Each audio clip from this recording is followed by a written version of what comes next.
Dream of the Red Chamber, Chapter 10. And it starts with something that seems almost, well, minor. A schoolyard fight. An elite school, mind you. Yeah, but this little scuffle, it immediately pulls on all these threads. You start seeing this complex, almost terrifying web of financial dependence and really intense psychological pressure. So we're kind of using this chapter as a social laboratory, right? Looking at the sources here in Chapter 10. Exactly, trying to pull out the economic truths, the emotional truths that are kind of hidden just beneath the surface. Our mission really is to get a handle on what life was actually like for the people orbiting the main Jia family, the Ning and Rong households. Especially how being lower down the social ladder, how that translates directly into, well, constant stress, real vulnerability for everyone caught up in it. Okay, so let's set the scene. The catalyst is this fight you mentioned between Jin Rong and Qin Zong at the family school. Right. And it ends badly for Jin Rong. He's forced to kowtow, apologize publicly to Qin Zong. So Jin Rong goes home, and he is absolutely furious, steaming. Understandably, perhaps, he feels humiliated, unfairly treated. And his argument is interesting. He's like, Qin Zong isn't even a real Jia. He's just Jia Rong's brother-in-law, a relative by marriage. Yeah, he accuses him of basically leveraging this very loose connection to Bao Yu, who's the golden child of the family. And doing, quote, sneaky secret things. Like he's manipulating everyone and thinks nobody notices. It's that classic sound, isn't it? Sort of entitled teenage anger smashing right up against the harsh reality of adult poverty and dependence. And that's the pivot right there. Schoolyard drama suddenly becomes about hard economics, survival, really. Exactly, because we immediately meet Jin Rong's mother, who's she. And her reaction is instant. It's desperate. She just shuts him down. Not because she doesn't maybe see his point, but... But because she knows exactly what's on the line for their family, she gets the bigger picture. She understands that this spot at the Jia family school, it's not just about prestige. It's a lifeline. A huge subsidy keeping them afloat. And she reminds him, point blank, how they even got that spot in the first place. It wasn't easy. Yeah, she says something like, look, I begged your aunt, and your aunt pulled every string she could just to talk to Wang Chifeng. Who is, let's remember, maybe the most powerful and financially savvy woman in the whole clan, the second mistress of the Western residents. So getting that spot wasn't merit. It was a massive social favor, carefully negotiated. And the practical benefits are, well, immense for a family like theirs. The school covers costs that would just sink them otherwise. Free tea, free meals. Who she points out explicitly, doesn't she, that it saves them considerable expenditure. The text uses the term zhuyong. Right. And for a family that's just scraping by, those small daily savings on basics, they add up. It's significant relief. But here's the really crucial part, I think. The key bit of knowledge about their survival strategy. The networking. Exactly. The networking the school allows. Who she points out, because you go there, you met Elder Master Su, Zhu Deye. And that connection is their actual lifeline. It's not theoretical. Over the last couple of years, this Elder Master Su has given them, what was it? 70 or 80 taels of silver. 70 or 80 taels. I mean, for a lower status dependent family, you have to understand, that's not just a bit of extra cash. That could be more than a year's living expenses, maybe even 2. It's life-changing money, crisis-averting money. Absolutely. So when Hushi warns him off, she's not worried about his grades slipping. No way. She's talking about their entire financial support system collapsing. Losing the school spot means losing Elder Master Su, losing the free meals, everything. She puts it perfectly, doesn't she? If he gets himself kicked out, trying to find anything similar would be, quote, harder than ascending to heaven. It just reveals so starkly. For these families in the Jia orbit, social access wasn't some abstract thing. No, it wasn't about prestige points or future career planning. It was literal day-to-day financial survival. That spot in the school, that's their family's most reliable asset. It's amazing how fragile their existence really is. The whole thing hinges on a teenager swallowing an insult. But the story doesn't stop there, with Hushi's warning. Because even facing financial ruin, the family still feels wronged.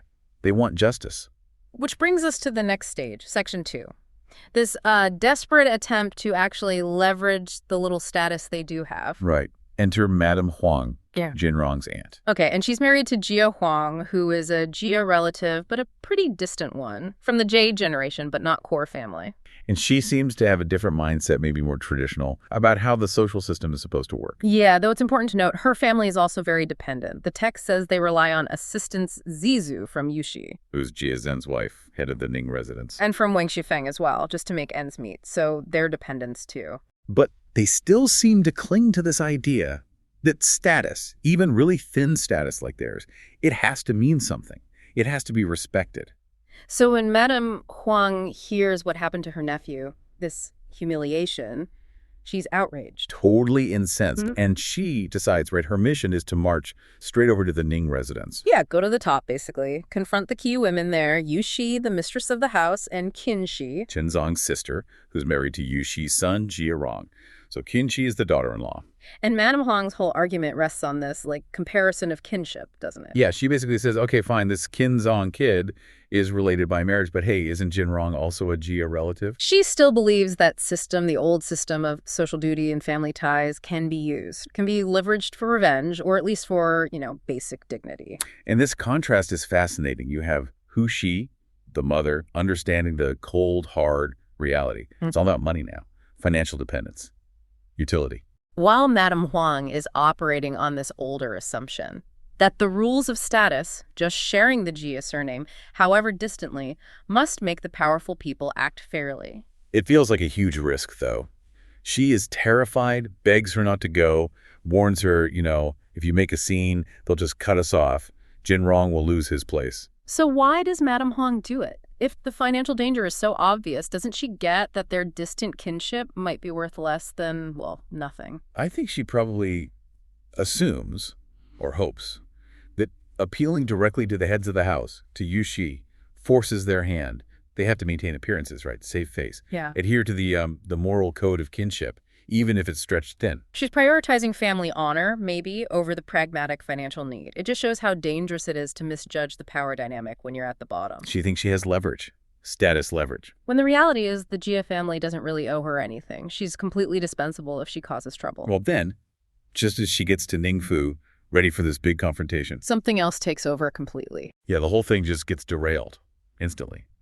Her conversation with Yushi immediately shifts. It pivots away from the school fight. And straight into this major crisis happening inside the household, this serious illness of Qinshi. That's almost like a defense mechanism, isn't it? Internal crisis always trumps these kinds of external demands in these big, structured households. Absolutely. The anxiety generated within the system becomes its own shield. So Yushi, the mistress, she's clearly distraught. Her daughter-in-law, Qinshi, has been sick for more than 2 months. And they've had doctors. Her period is late, but it's explicitly confirmed. Not pregnancy. This is something else. Her symptoms sound really debilitating. Listlessness, especially in the afternoon. Doesn't want to talk or move. Dizzy eyes. The text has that striking phrase, Yanshin Faxuan. Yeah, like her gaze is swimming, unfocused. She's physically collapsing under some kind of internal pressure. He just heaps praise on her, which is important context for why this is such a crisis. Definitely. She calls her the perfect wife. Beautiful, wonderful temperament. Everyone loves her. Totally irreplaceable. Uses that phrase, you couldn't find a wife like her, even if you went looking with a lantern. So Qinshi isn't just anyone. She's seen as this kind of emotional, social linchpin for that branch of the family. Her being sick is a huge deal, a consuming problem. And then we find out what made her condition, which was already bad, suddenly get much worse today. And the source draws a direct line. No ambiguity. It goes right back to the school drama. Her brother, Qinzong, came to see her that morning. And apparently just carelessly told her all about the fight, about the kowtowing, about the accusations Jinrong was making against him. And Ijin explains Qinshi's nature, her personality. She says she's fine-hearted and heavy-hearted. Shin's Sinju Zong. Meaning she's incredibly sensitive, takes things to heart, and worries intensely. Any little thing can upset her for days. So this illness, it's explicitly linked to her being overly sensitive, overly worried, psychological, manifesting physically. And Yushi says she's stressed on 2 fronts. First, she's angry about these confused dog-like friends, Hooping Guyu dragging the family name through the mud with rumors and trouble. And second, she's deeply upset and worried that her own brother, Qinzong, isn't focusing on his studies, which is kind of what led to this whole mess at school in the first place. So it's this combination of social outrage, moral distress, maybe fear about reputation. And probably the immense pressure of maintaining her own perfect wife image in this environment. Yeah. It all just becomes physical, somatic. Yeah, the proof is right there. She skipped breakfast entirely. She had to really push her, coax her, just to eat half a bowl of bird's nest soup. Which is itself a sign, isn't it? Yeah. Bird's nest soup is precious, restorative.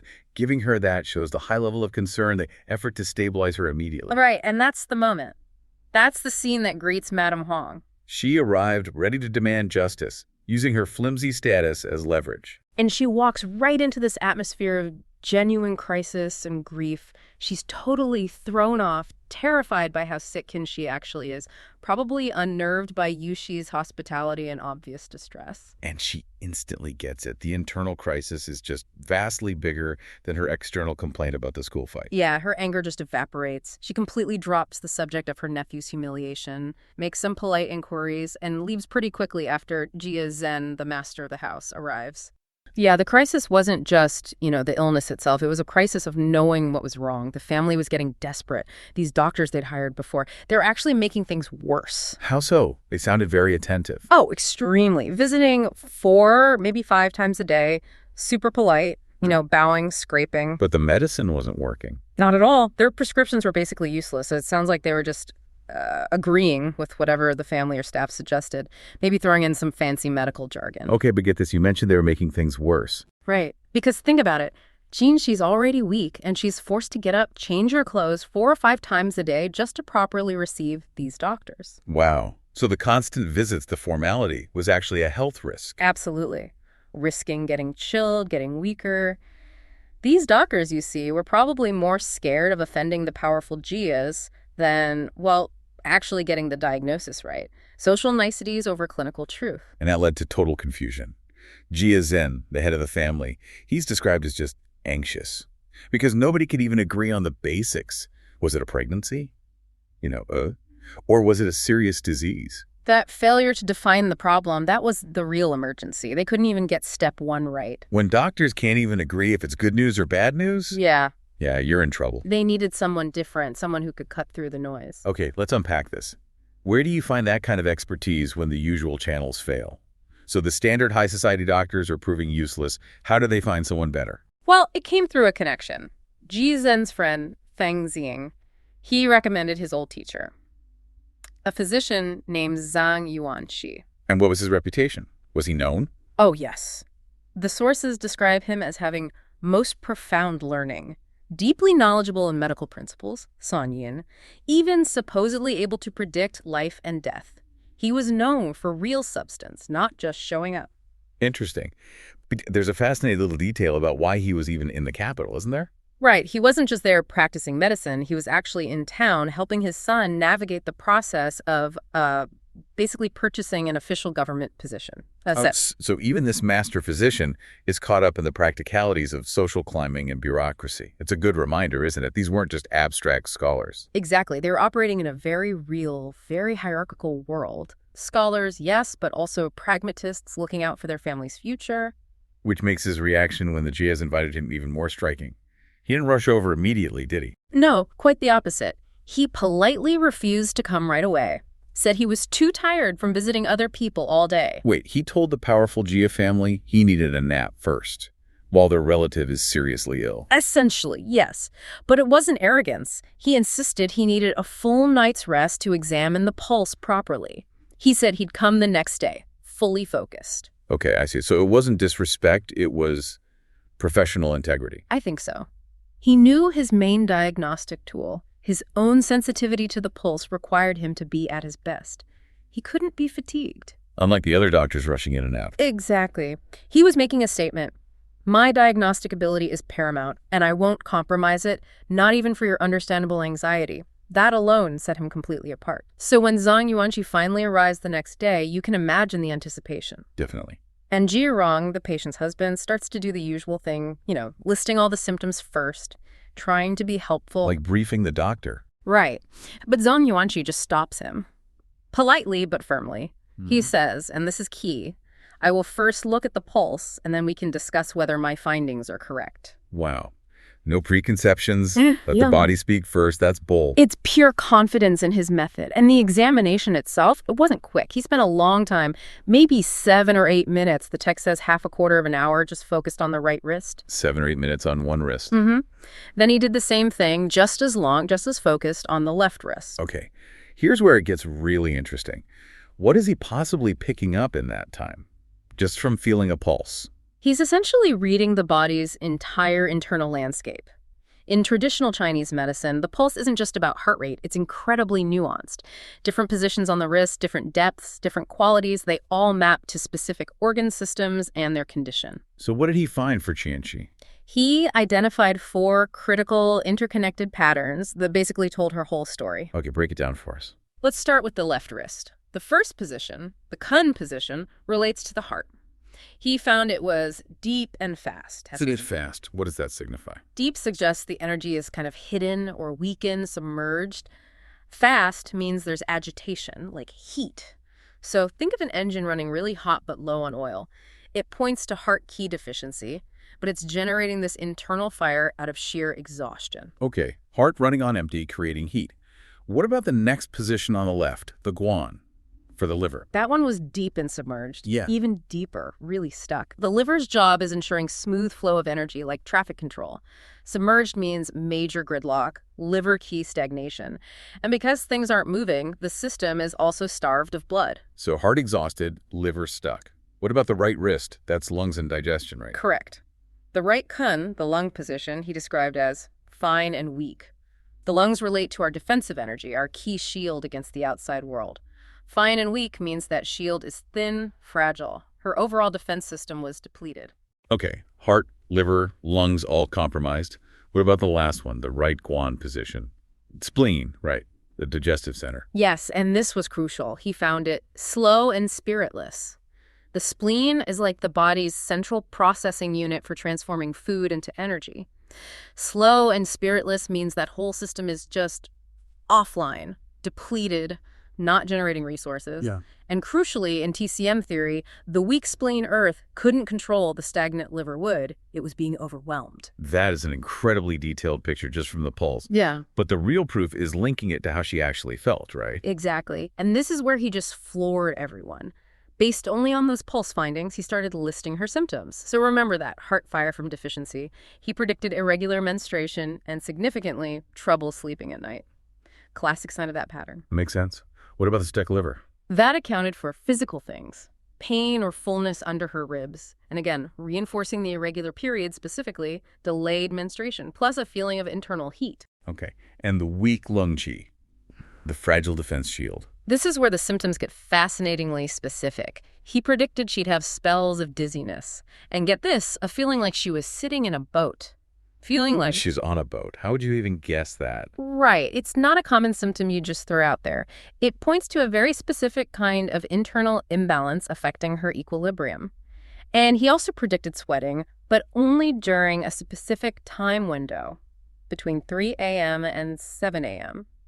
Well, why that specific time? In the TCM body clock, those hours relate directly to the lung and liver channels. So the timing itself was diagnostic, confirming a deep-seated issue there. That's uncanny. And the spleen, the spiritless digestion. That explained the more general symptoms. Poor appetite, mental fatigue, that feeling of heaviness or weakness in the limbs, just overall lack of energy and vitality. And the family's reaction. A matron who knew Qinxi's condition well basically confirmed everything, said his accuracy was like a deity's.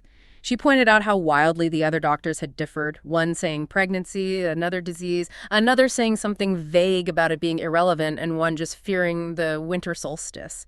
Total chaos. So Zhang Yuanqi didn't just list symptoms. He provided a coherent system that explained them all.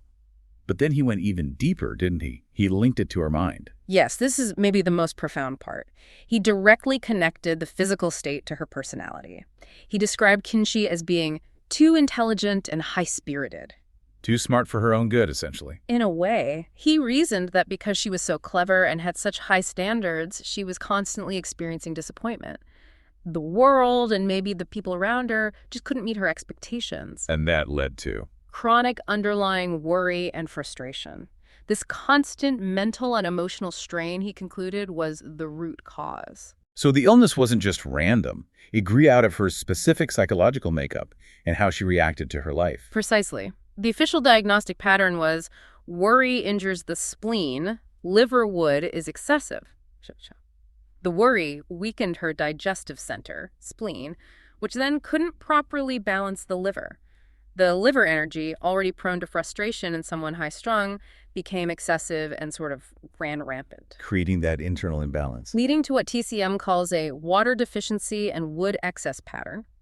The foundational water, kidney adrenal energy perhaps, was depleted, and the wood, liver, was overactive. That's why, he explained, her periods were always delayed 2, 3, sometimes even 10 days late. Her overthinking, high-strung mind was literally disrupting her body's cycles. Okay, so now they have a clear, deep diagnosis. But what about the prognosis? Was it good news? Well, not exactly straightforward. Zhang Yuanqi was honest. He said the illness had been neglected for too long. He gave her only a 3 out of 10 chance of full recovery. Only 30%. Wow. Coming from a doctor in that hierarchical setting, saying that to the Jia family, that takes guts. It suggests he really believed it. It really does. It shows his commitment to telling the truth, however difficult. But he did offer a sliver of hope tied directly back to the mind-body connection. How so? He said if she could start sleeping properly at night, tackling that heart fire driven by exhaustion and worry, her chances would improve to 5 out of 10. Halfway there. So managing the mental state was key to physical recovery. Absolutely. He also gave some immediate reassurance. He said she would likely be okay through the coming winter. Thank you. Addressing their immediate fears. The long-term recovery. That, he warned, could only really be expected after the spring equinox. Why wait until spring? Why the specific timing? It suggests the healing needed was deep. It wasn't a quick fix. Spring, in TCM, is associated with the liver and the natural rising of yang energy. He was implying that her recovery needed to align with that natural cycle of renewal. Deep healing takes time and follows nature's rhythm. Okay, so the plan involved patience and a specific treatment. What was the prescription he gave Jia wrong? It was a complex herbal formula, and its name basically tells you the strategy. Yu. That's a mouthful. What did it translate to? Roughly, qi boosting, nourishment enriching, spleen harmonizing, and liver regulating decoction. So the name is literally the treatment plan. Boost the weak parts, calm the overactive parts. Exactly. You're boosting the fundamental energy, qi, and the blood, nourishment, rebuilding the depleted spleen, and soothing or regulating that agitated liver. Did the source mention any specific ingredients? Yes, it highlights things you'd expect for that strategy. Ingredients like ginseng and probably Chinese yam to tonify the spleen qi, the digestive power. Herbs like Rehmannia and angelica root to build back the blood that the liver stagnation was consuming. And then herbs like bupleurum or cyperus to gently move that stuck liver qi, ease the frustration. A very tailored approach. And Jia Zhen, the patriarch, how did he react to all this? He clearly recognized the difference between this and the previous doctors. The precision, the depth, the coherent plan. It must have been a huge contrast. The text says he immediately ordered them to use their best quality, most expensive ginseng for the formula. A sign of respect and maybe desperation, too. Yeah. He knew this was likely their best shot. Absolutely. He understood the gravity and the legitimacy of what Zhang Yuanqi had laid out.